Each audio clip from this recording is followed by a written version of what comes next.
পবিত্র মাহে রমাদান আমাদের একেবারে সন্নিকটে। ইটস নকিং দ্য ডোর।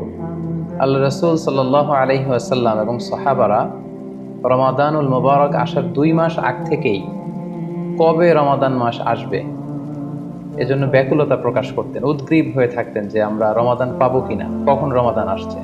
এবং ওনারা পড়তেন আল্লাহুম্মা বারিক লানা ফি রজব ওয়া শাবান ওয়া বাল্লিগনা রমাদান।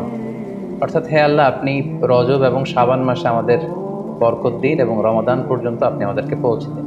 আমাদের সালাফরা রমাদান আসার 6 মাস আগ থেকে, অর্থাৎ একটা বছরের 6 মাস ওনারা অপেক্ষা করতেন কবে রমাদান আসবে, উদ্গ্রীব হয়ে থাকতেন, ব্যাকুলতা প্রকাশ করতেন। আবার রমাদান মাস চলে যাওয়ার পরে বছরের বাকি 6টি মাস এ রমাদানে ওনারা যে সমস্ত ইবাদত করেছেন সেগুলো আল্লাহ তাআলা কবুল করলো কিনা এ নিয়ে পেরেশানিতে থাকতেন। বাকি 6 মাস দোয়া করতেন যে আল্লাহ, এই রমাদানে যে সমস্ত ইবাদত আমরা করেছি এগুলোকে তুমি কবুল করে নাও।